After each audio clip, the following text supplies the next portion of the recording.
오늘은 포토일렉트론 스펙트로스코피에 대해서 공부하도록 하겠습니다. 포토일렉트론 스펙트로스코피라고 하는 것은 외부에서 빛을 쏘아주게 되면 전자가 튀어나오는데 그 전자의 키네틱 에너지를 측정하면 분자나 원자 오비탈의 에너지 추진을 측정하는 분광법 중의 하나입니다. 먼저 위쪽 그림은 수소 원자의 포토일렉트론 스펙트럼이고 아래쪽 그림은 헬륨 원자의 포토일렉트론 스펙트럼입니다. 픽이 하나씩만 나오게 되죠. 수소 원자인 경우 전자 하나가 있고 여기에 있는 전자를 베큐um 레벨로 올려주는데 필요한 에너지가 13.6 일렉트론 볼트이기 때문에 픽이 하나가 나옵니다. 헬륨인 경우에는 전자가 두 개가 있지만 두 개의 전자가 모두 같은 오비탈에 존재하기 때문에 역시 픽 하나가 나오게 됩니다. 그리고 유효액 전하가 수소보다는 크기 때문에 24.59 일렉트론 볼트에서 픽이 하나가 나오게 됩니다. 그럼 분자인 경우에 어떻게 되는지 한번 살펴보도록 하겠습니다. H2 분자인 경우에도 전자가 두 개가 있지만 우리가 MOA 이론에서 배운 것과 마찬가지로 본딩 오비탈에 두 개의 전자가 모두 들어가 있기 때문에 왼쪽 그림에 있는 것처럼 픽이 하나가 나올 것으로 예상할 수가 있습니다. 그러나 실제로 실험을 해보면 그렇게 되지가 않습니다. 실제 실험을 해보게 되면은 픽이 여러 개가 나오고 그 픽과 픽 사이 간격은 거의 비슷한데 대략 2200 웨이브 넘버로 알려져 있습니다. 그러니까 헬륨과 비교해보면 똑같이 전자가 두 개임에도 불구하고 원자인 경우에는 픽이 하나가 나오는 반면에 분자가 되면은 픽이 여러 개가 나온다는 것입니다. 그것을 설명해 주기 위해서는 우리가 예전에 배웠던 포텐셜 에너지 커브에 대한 것을 복습할 필요가 있습니다. 원자에도 오비탈이 있는 것과 마찬가지로 분자에도 오비탈 준위가 있고 그 오비탈 에너지 준위는 거리에 따라서 달라진다는 것을 배웠습니다. 오비탈이 주어지게 되면 우리가 밸런스 일렉트론을 순서대로 집어넣어 주게 되면은 컨피규레이션을 만들 수가 있습니다. 이 그림은 두 개의 전자가 모두 그라운드 스테이트에 있는 컨피규레이션일 때 포텐셜 에너지 커브가 되겠습니다. 근데 전자가 하나가 여기 있던 전자가 위로 올라가게 되면은 이제 컨피규레이션이 달라지게 됩니다. 컨피규레이션이 달라지게 되면 이 전자들이 갖고 있는 토탈 에너지도 달라지게 될 것이고 그 토탈 에너지를 거리에 따라서 그린 것이 오른쪽에 있는 빨간색 커브입니다. 그리고 경우에 따라서는 이 전자가 하나가 다른 오비탈로 넘어가는 것이 아니고 아예 이온화가 될 수도 있습니다. 그때의 컨피규레이션은 이렇게 그려주게 될 것입니다. 전자가 하나만 있는 컨피규레이션이 만들어지고 이것을 거리에 따라서 플러스를 보면은 파란색 커브를 얻게 될 것입니다. 이 파란색 커브는 특히 전자가 하나 없어진 상태이기 때문에 아이오닉 스테이트라고 부르게 됩니다. 이 상태는 실질적으로 H2가 아니고 H2 플러스의 포텐셜 에너지 커브가 될 것입니다. 아래쪽에 있는 두 개의 커브는 둘 다 H2이긴 하지만 컨피규레이션이 달라진 커브입니다.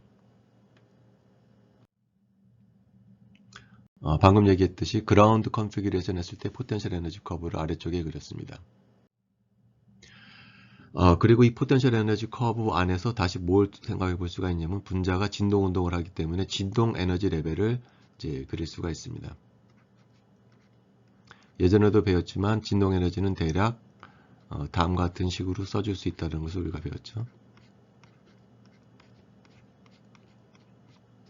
그래서 이 진동 에너지 레벨 사이의 간격은 뭐랑 같냐면은 이제 H 뉴랑 같다는 것을 예전에 한번 배운 적이 있습니다. 마찬가지로 H2 플러스 아이오닉 스테이트에서도 마찬가지로 진동 에너지 레벨이 존재하게 될 것입니다.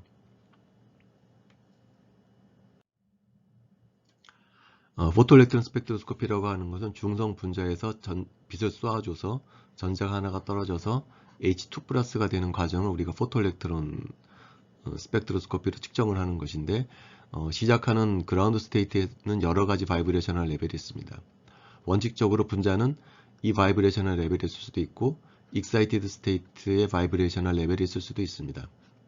근데 볼츠만에 의하면 각 레벨에 존재할 확률이 이런 익스포넨셜 함수로 표현이 되는데 상온인 경우에 각각의 레벨에 존재할 확률을 계산을 해보면 대부분의 분자는 그라운드 스테이트에만 존재하고 익사이티드 바이브레이셔널 레벨에 있을 확률은 거의 제로에 가깝다는 것을 알 수가 있습니다. 그래서 포토일렉트론 스펙트로스코피는 중성 분자에서 시작을 하는데 우리는 익사이티드 바이브레이셔널 레벨은 생각할 필요 없이 그라운드 바이브레이셔널 레벨에서의 트랜지션만 생각해도 됩니다. 그 이유는 이제 볼츠만 식에 의하면은 익사이티드 바이브레이셔널 레벨이 있을 확률은 거의 제로에 가깝기 때문입니다. 설명의 편의를 위해서 에너지 레벨을 도시했습니다. H2 분자의 그라운드 바이브레이셔널 레벨에서 H2 플러스의 그라운드 바이브레이셔널 레벨 사이의 에너지 간격이 500이라고 가정을 하고 H2 분자의 바이브레이셔널 레벨 사이의 간격을 20이라고 한번 가정을 해보겠습니다. 이 상태에서 전자를 하나 떼내기 위해서 바깥에서 특정한 주파수를 갖는 빛을 쏘아주게 됩니다. 그러면은 그라운드 스테이트에 있던 분자가 빛을 받아서 전자를 떼어내서 H2 플러스 컵으로 옮겨지게 됩니다. 아까 그렸던 그림을 다시 그려줬습니다. 그 다음에 빛이 갖고 있는 에너지를 계산의 편의상 이제 1000이라고 가정을 해보겠습니다.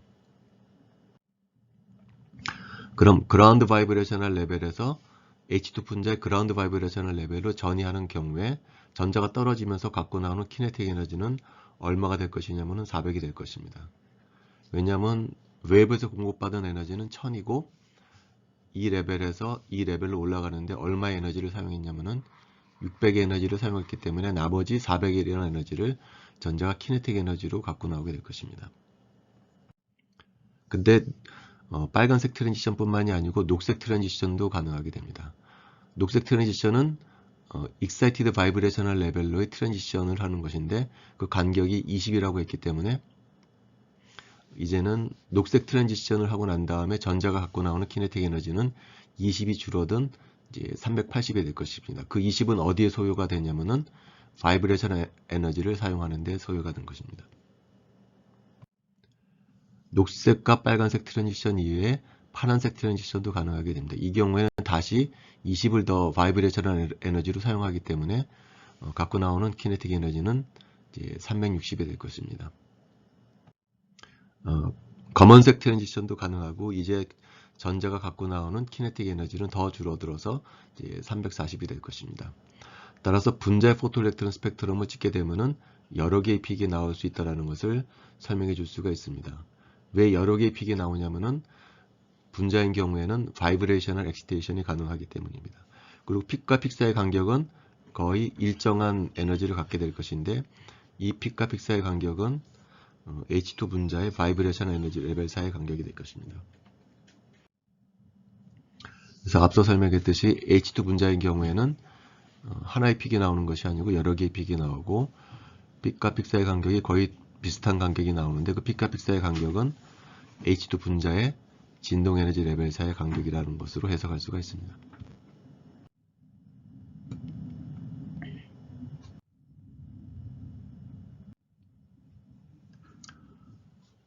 한편 라바니 스펙트럼이라는 것을 이용을 하게 되면 H2 분자의 진동 에너지 레벨 사이의 간격을 알 수가 있는데 그것이 이제 4160 웨이브 넘버로 알려져 있습니다. 이 4160 웨이브 넘버는 이 그림에서 이쪽 부분에 해당합니다. 이거는 그라운드 스테이트의 바이브레이셔널 레벨 사이의 간격이고 이 간격은 이제 라만이라고 하는 분광법을 이용하면 구할 수가 있습니다. H2 분자의 진동 에너지 레벨 사이의 간격은 방금 배웠던 포토일렉트론 스펙트로스코피를 이용해서 구할 수가 있습니다. 근데 질문은 그라운드 스테이트의 H2 분자의 바이브레이셔널 레벨이 H2 플러스의 바이브레이셔널 레벨보다 이제 더 크다라는 것입니다. 뿐만이 아니라 H2 플러스와 H2의 결합 길이를 측정을 해보면은 H2가 더 짧은 결합 길이를 주어지고 H2는 0.74옹스트럼인 반면에 H2 플러스는 1.06옹스트럼. 그 다음에 결합 에너지도 다릅니다. H2의 결합 에너지가 H2 플러스의 결합 에너지보다 더 크다라는 것을 알 수가 있습니다. 결합 길이와 결합 에너지를 이 포텐셜 에너지 커브에 그릴 수가 있습니다. 결합 길이라고 하는 것은 포텐셜 미니멈까지 거리기 때문에 H2 플러스의 결합 길이가 1.06옹스트럼이라고 하는 것은 R = 0에서부터 포텐셜 미니멈까지의 거리가 1.06옹스트럼이라는 의미가 됩니다. H2의 결합 길이가 0.74옹스트럼이라고 하는 것은 포텐셜 미니멈까지의 거리가 이제 0.73앙스트롬이라고 그려줄 수가 있습니다. 반면에 결합 에너지는 이 포텐셜 미니멈으로부터 R이 무한대로 갈 때 나오는 에너지 사이 간격을 우리가 이제 결합 에너지라고 표기할 수가 있고, H2인 경우에는 결합 에너지가 103kcal/몰, H2 플러스인 경우에는 줄어들어서 61kcal/몰로 측정이 되어 있습니다. 그러니까 결론적으로 우리는 세 가지 현상을 보았는데요. H2하고 H2 플러스를 비교해 봤을 때 H2의 결합 에너지가 H2 플러스 결합 에너지보다 더 크다라는 것입니다. 반면에 결합 길이는 H2가 H2 플러스보다 더 작다라는 겁니다. 그 다음에 요 간격이 우리가 H뉴라고 했기 때문에 얘는 진동 주파수 뉴랑 상관이 있는데, 뉴를 비교해 보면은 H2의 진동 주파수가 H2 플러스의 진동 주파수보다 더 크다라는 것을 알 수가 있습니다. 이 세 가지 사실은 공이 H2가 H2 플러스보다 더 강한 결합이라는 것을 의미합니다. 결합이 강하기 때문에 결합 에너지가 큰 것이고, 결합이 강하다고 하는 것은 두 원자 사이의 인력이 강하다는 뜻이 되기 때문에 결합 길이는 줄어들 것입니다. 결합이 강하다고 하는 것은 두 원자를 연결하는 스프링의 힘상수가 크다라는 것을 의미하는데, 이 식에 의하면은 힘상수가 커지게 되면 주파수가 커진다는 것을 의미하게 됩니다. 그래서 이 세 가지 실험 결과는 공이 H2가 H2 플러스보다 더 강한 결합이라는 것을 의미하게 됩니다. 그럼 왜 H2가 H2 플러스보다 더 강한 결합이냐면은 MO 이론에 의하면은 본도더가 크기 때문입니다. MO 이론에 의하면은 두 개의 전자가 모두 본딩 오비탈에 들어가기 때문에 H2의 본도더는 1인 반면에 H2 플러스는 하나의 전자만 들어가서 결합 오도가 2분의 1이 됩니다. 따라서 H2가 H2 플러스보다 더 강한 결합이라는 것을 MO 이론으로도 설명해 줄 수가 있고, 이 포텐셜 에너지 다이어그램으로에서도 H2가 더 강한 결합이라는 것을 보여주고 있습니다.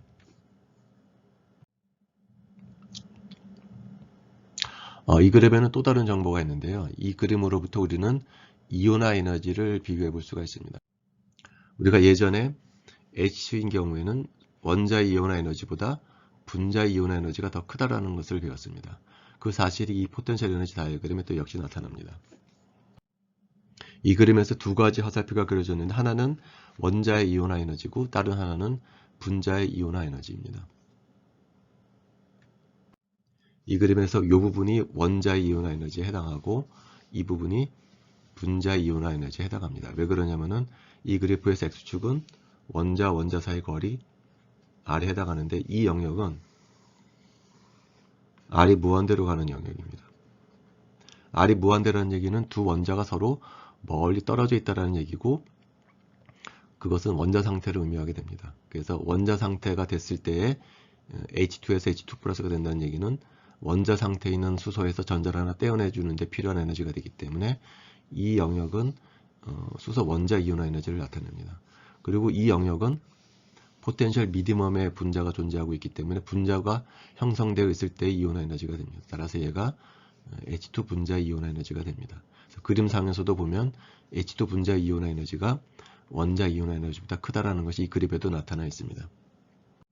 MO1에서도 설명을 했었죠. 우리가 이것이 원자 이온화 에너지 레벨이고 이것이 분자 이온화 에너지 레벨입니다. 수소 분자인 경우에는 전자가 본딩 오비탈에 들어가 있기 때문에 본딩 오비탈은 원자 오비탈보다 에너지 준위가 낮은 쪽에 있습니다. 그래서 분자의 이온화 에너지가 원자의 이온화 에너지보다 크다라는 것을 MO 이론으로도 설명해 줄 수가 있고, 이 포텐셜 에너지 다이어그램으로서도 그 사실이 잘 나타나고 있습니다. 그 다음에 이제 조금 복잡한 분자를 공부할 텐데요. 이건 앞서 얘기했던 것이고, 이제는 조금 복잡한 분자인 N2의 포토일렉트론 스펙트럼에 대해서 살펴보도록 하겠습니다. 이것이 포토일렉트론 스펙트럼, N2의 포토일렉트론 스펙트럼입니다. N2의 포토일렉트론 스펙트럼은 크게 세 부분으로 구성되어 있습니다. 이것을 설명해 주기 위해서는 다음과 같은 왼쪽 포텐셜 에너지 다이어그램을 이해를 해야 됩니다. 그래서 왼쪽 포텐셜 에너지 다이어그램이 어떻게 나오는지를 한번 살펴보도록 하겠습니다. 이 포텐셜 에너지 다이어그램을 설명해 주기 위해서는 우리가 N2의 MO 다이어그램을 그릴 수 있어야 됩니다. 그래서 지난 시간에 배웠듯이 이것이 N2의 이제 MO 다이어그램이 되겠습니다. 그래서 전자는 시그마 G2P까지 차여지게 됩니다. 먼저 이거는 그라운드 스테이트의 포텐셜 에너지 커브고, 전자가 이렇게 배치되었을 때 이 전자들의 전체 에너지를 거리 R에 따라 플러스를 하게 되면 이제 이런 간격이 나오게 됩니다. 그리고 라만 스펙트럼을 찍어보면은 이 그라운드 스테이트에 있을 때 지독 에너지 레벨 사용 간격이 2331 웨이브 넘버로 알려져 있습니다. 반면에 여기 있던 전자가 하나 날아가서 이온화가 되면 N2 플러스가 만들어질 텐데, 그때의 컨피규레이션은 이렇게 써줄 수가 있겠죠. 2p 오비탈의 전자가 하나만 있는 컨피규레이션일 때 포텐셜 에너지 커브가 이제 빨간색 에너지 커브가 됩니다. 그리고 이때도 마찬가지로 진동 에너지 레벨이 있을 수 있는데, 진동 에너지 레벨 사이의 간격이 2150 웨이브 넘버 정도로 알려져 있습니다. 그 다음에 그 위쪽에 있는 녹색 커브는 어떻게 만들어지냐면은 시그마 2p에 있던 전자가 하나가 날아가서 만들어진 이 포텐셜 에너지 커브가 됩니다. 컨피규레이션을 보면은 파이U 2파이의 전자가 3개가 있는 것을 알 수가 있습니다. 마찬가지로 이 포텐셜 에너지 커브에도 진동 에너지 레벨이 존재하는데, 그 간격은 1810 웨이브 넘버로 알려져 있습니다. 그라운드 스테이트에서는 2330 웨이브 넘버였었는데, 녹색 스테이트에서는 1810으로 줄어듭니다. 왜 줄어들게 되냐면은 이 하나의 전자가 어디서 떨어져 나가냐면은 본딩 오비탈에서 전자가 떨어져 나가게 됩니다. 그러면은 N2하고 N2 플러스를 비교해 봤을 때 어떤 게 더 강한 결합이냐면은 N2가 더 강한 결합입니다. 왜냐하면은 결합 오비탈에 있는 전자를 하나 더 떨어져 나갔기 때문에 N2 플러스의 결합 차수는 줄어들게 됩니다. 줄어들게 되면은 힘상수 K가 작아지고, 힘상수 K가 작아지게 되면 진동 주파수가 작아지기 때문에 2331에서 1810으로 이제 줄어들게 되는 것입니다. 마지막으로 파란색 커브는 어떻게 만들어진 거냐면은 파이우 스타 오비탈에서 전자가 하나 떨어졌을 때 만들어지는 컨피규레이션에 의해서 만들어지는 포텐셜 에너지 커브가 되겠습니다. 이때도 마찬가지로 바이브레이셔널 에너지 레벨을 그려줄 수가 있는데, 이때는 바이브레이셔널 에너지 레벨 사이의 간격이 2390 웨이브 넘버로 알려져 있습니다. 그라운드 스테이트의 바이브레이션 에너지 레벨 사이 간격보다 더 큽니다. 그 이유는 이 파란색 커브는 어떻게 만들어진 거냐면은 안타이 본딩 오비탈에 있는 전자를 떼어냈기 때문입니다. 안타이 본딩 오비탈에 있는 전자가 떨어져 나갔기 때문에 이제는 N2에 비해서 N2 플러스의 결합 차수가 더 높아질 것입니다. 그래서 더 강한 결합이라는 뜻이죠. 왜냐하면은 안타이 본딩 오비탈에서 전자가 떨어져 나갔기 때문에. 그래서 진동 에너지 레벨 사이 간격이 이제 더 커지는 것을 우리가 알 수가 있습니다. 그래서 우리가 이 세 개의 포텐셜 에너지 커브를 그릴 수가 있습니다. 세 개 다 N2 플러스이긴 하지만 컨피규레이션이 다 다릅니다. 어떤 오비탈에서 전자가 떨어져 나가느냐에 따라서 다른 포텐셜 에너지 커브가 그려질 수 있습니다. 앞서 우리가 N2 포토일렉트론 스펙트럼의 경우에는 크게 세 부분으로 구성이 된다고 했는데요. 이 첫 번째 부분의 커브는 어떻게 만들어진 거냐면은 그라운드 스테이트에서 이 빨간색 커브로 트랜지션 했을 때 만들어지는 커브가 됩니다. 가운데 있는 뭉치는 그라운드 스테이트에서 녹색 커브로 전이했을 때, 마지막은 파란색 커브로 전했을 때 커브가 나오게 됩니다. 좀 더 자세히 살펴보도록 하겠습니다. 그라운드 스테이트에서 빛을 받아서 전자가 떨어져 나갔을 때 빨간색 커브로 전이하게 됐을 때 나타나는 커브입니다. 픽이 여러 개가 나오는데 픽과 픽 사이 간격이 2150 웨이브 넘버인 것으로부터 우리는 이 빨간색 커브에 있는 진동 에너지 레벨 사이 간격이 2150이라는 것을 우리가 알 수가 있습니다. 가운데 커브는 녹색 커브로 전이하는데 픽과 픽 사이 간격이 1810이라는 것으로부터 우리는 이 녹색 커브에 있는 분자의 진동 에너지 레벨 사이 간격이 1810이라는 것을 알 수가 있습니다. 2331보다 작아진다고 얘기했죠. 왜 그러냐면은 이 전자는 파이유 전자는 본딩 오비탈이기 때문에 결합력이 약해져서 진동 에너지 레벨 사이 간격이 줄어든 것이라고 설명해 줄 수가 있습니다. 마지막으로 파란색 커브는 어떻게 얻어진 거냐면은 시그마 U 스타라고 하는 안타이 본딩 오비탈에서 전자가 떨어져 나갔을 때 만들어지는 컨피규레이션으로부터 만들어진 커브고, 이때의 진동 에너지 레벨 사이의 간격은 그라운드 스테이트의 진동 에너지 레벨 사이의 간격보다 이제 더 크다라고 얘기를 했습니다. 왜 그러냐면은 이 커브는 어떻게 만들어진 거냐면은 안타이 본딩 오비탈에서 전자가 떨어져 나갔기 때문에 더 강한 결합이라고 얘기를 했습니다. 그래서 진동 에너지 레벨 사이의 간격이 더 커지는 것을 알 수가 있습니다. 그래서 결론입니다. N2의 포토일렉트론 스펙트럼을 찍으면은 H2와는 다르게 세 가지 뭉치가 나오는데 각각의 뭉치는 어사인할 수가 있습니다. 이 빨간색 부분의 포토일렉트론 스펙트럼은 어떻게 나온 픽이냐면은 N2에서 시그마 G2P에 있는 오비탈의 전자가 떨어져 나가서 나오는 픽이라는 거죠. 그리고 진동 에너지 레벨 사이 간격이 2150이라는 것은 2330보다 작다라는 얘기는 이 전자는 본딩 오비탈에서 떨어져 나온 전자라는 것을 의미하게 됩니다. 마찬가지로 얘는 파유라고 하는 본딩 오비탈에서 전자가 떨어져 나왔을 때 나오는 픽이라는 것이죠.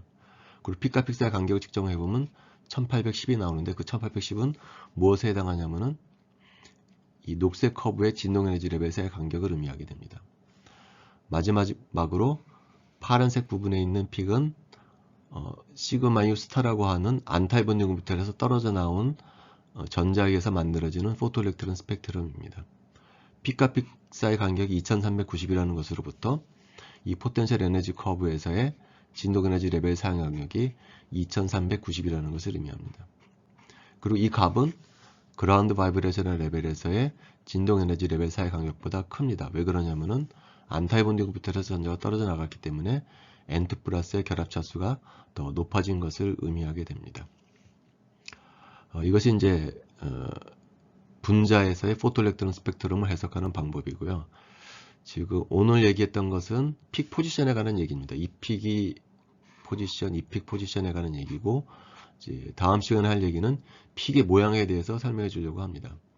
자, 이 그림하고 이 그림을 보면은 픽의 모양이 좀 다릅니다. 빨간색 부분은 큰 거 하나 나오고 작은 거 나오고 끝나는 반면에 이 픽은 어떻게 보냐면 일종의 종 모양입니다. 큰 픽이 하나가 있고 좌우로 픽이 줄어드는 좀 종 모양의 모양을 한다는 겁니다. 그 픽의 모양이 다릅니다. 이 두 개를 비교해 보면은 하나는 큰 픽이 하나 나오고 작은 픽 몇 개 나오다 끝나는 반이 잘려져 있는 모양을 하는 픽 모양이고요. 이 파이에서 나오는 모양은 가운데 큰 픽이 하나 있고 좌우로 픽이 줄어드는 일종의 종 모양의 픽을 보이게 됩니다. 다음 시간에는 왜 픽의 모양이 다른지에 대해서 설명하도록 하겠습니다. 다음 시간에 보도록 하겠습니다.